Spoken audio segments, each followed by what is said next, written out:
조용하고 한적한 산골, 아버지와 딸이 살고 있었습니다. 산나비로 의하여 일어난 테러로 딸을 잃은 아버지는 군대의 부름을 받습니다. 현역 시절 조선구 의금부 17호실 특수임무수행대의 지휘관으로 그 전설적인 업적이 회자되는 금준장은 과거 부하의 도움으로 긴 시간 동안 공백기를 짧은 훈련으로 회복하고 산나비를 찾아 마고특별시로 향합니다. 조선 최고의 회사 마고그룹이 소유한 도시 마고특별시는 300만 명이 가까운 사람들의 신호가 사라지고 사이보그가 돌아다니고 있었습니다. 거기에 거대한 파쇄기가 모든 것을 부수고 다니는 위험한 상태였습니다. 준장은 목표의 첫 번째로 해커 금마리와 만나서 내부 상황을 파악하기로 했습니다. 마리는 내부 정보를 알 수 있는 블랙박스를 얻기 위해 파쇄기인 집행명령을 파괴하자고 제안합니다. 두 사람의 작전대로 깔끔하게 된 것은 아니지만 대형 크레인을 준장이 집행명령에 입안에 박아넣어 파괴합니다. 집행명령 안에는 블랙박스는 없었지만 VIP 골드카드를 얻었고 이걸 이용해서 마고그룹 안으로 들어갑니다.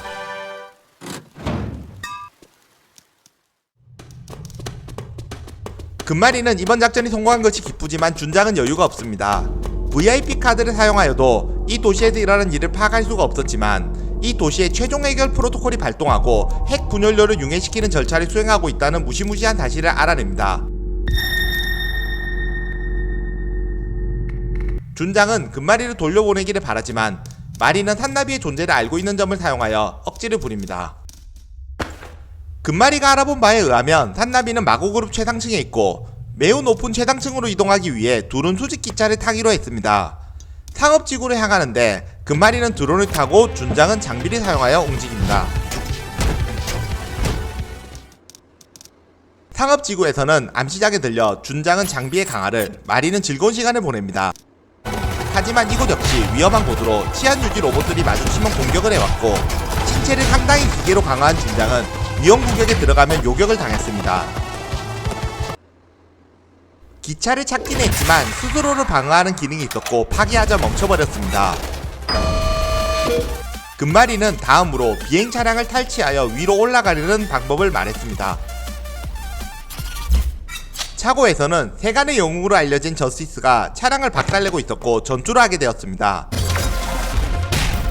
해치워드 계속 등장하는 저스티스를 제압하고 마고그룹이 사람의 인격을 복제하는 금지된 기술을 익히고 있다는 걸 알게 되었습니다. 그 기술은 연구하는 것만으로 본인과 가족을 몰살시키는 대역죄.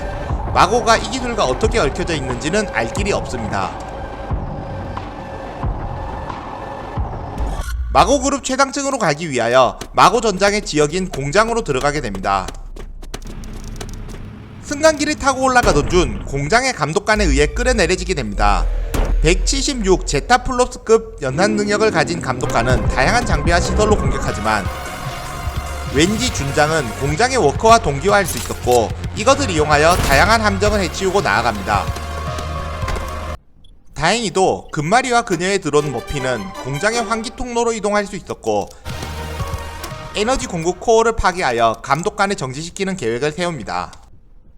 감독관을 막기 위해 백업 코어가 있는 곳에서 합류합니다. 정신이 없어서 금마리가 준장을 워커로 착각하기도 했지만 지금은 나아가야 할 때입니다. 예상대로 코어는 공격을 해왔지만 급한 대로 샛별반 선생님의 OS를 더 씌워 공격을 물리칩니다. 이때 보이는 무수한 코어들, 감독관은 멈추지 않았습니다.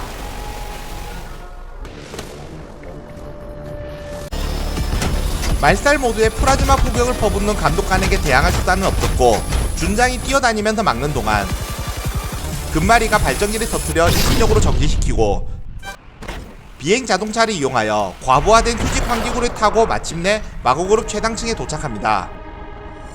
환기구에서 떨어지는 잔류물을 피해 준장은 금마리를 급하게 구출합니다.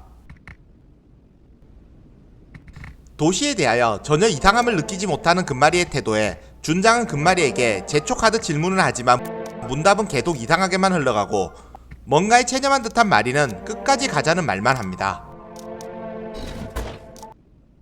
두 사람은 열차를 타고 마고전자 본사에 도착합니다.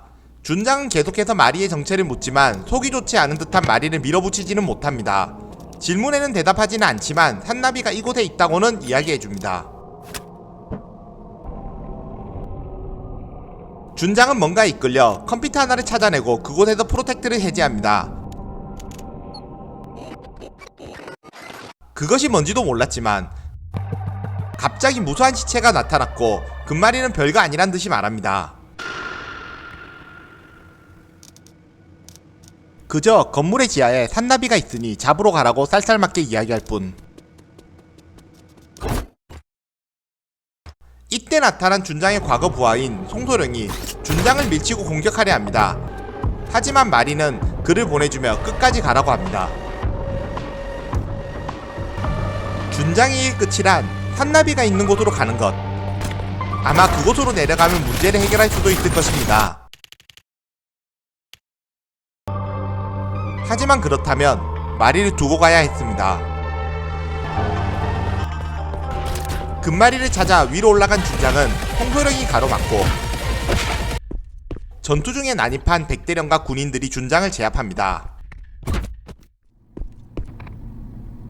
송소령과 백대령은 준장의 기억의 봉인, 보안 단계를 해제하지만 정신을 차리는 것은 기다리는 수뿐이었습니다. 보안이 해제된 기억 속에서 금준장은 천천히 알아차립니다.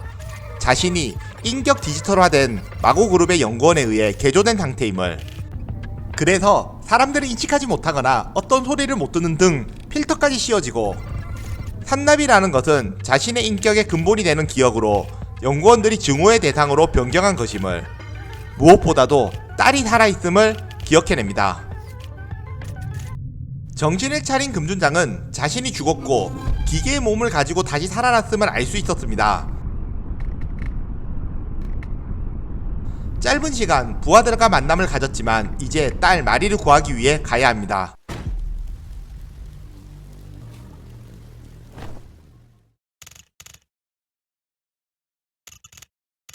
금마리는 과거 어머니를 테러로 잃었습니다. 아내를 잃은 아버지를 위로하기 위해 아이는 어머니의 기억을 지우기로 합니다. 천재인 금마리는 겨우 8살에 인격을 데이터로 변환하는 것을 완성하지만 아버지마저 잃고 데이터를 강탈당합니다. 사건의 뒤를 쫓다 마고그룹의 베테랑 군인인 아버지를 이용하여 무수한 재력을 사용해 반란을 일으킬 거라는 계획을 알아낸 마리는 마고그룹을 감시했지만, 마리에 의해 보안이 뚫린 마고그룹은 핵발전소를 폭파시켜 사건을 은폐하려는 것이 바로 이번 사건이었던 것입니다. 그리고 마리는 자신이 벌인 일을 해결하기 위해, 그리고 아빠와 여행을 하기 위해 워크 하나를 훔쳐 아빠의 인격을 신고 마고특별시에 온 것입니다. 그 인격은 절대 회복 불가능한 상태로 손상되어 있어 마리의 상처만 커졌습니다.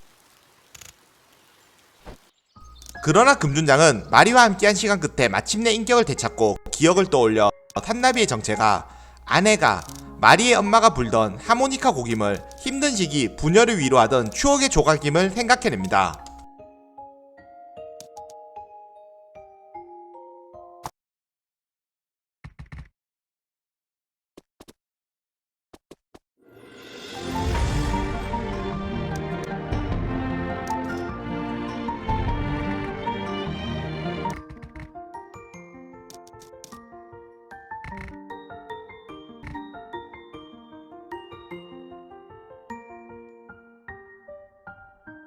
힘들게 만났지만 두 사람은 너무 짧은 이별의 때를 맞이합니다.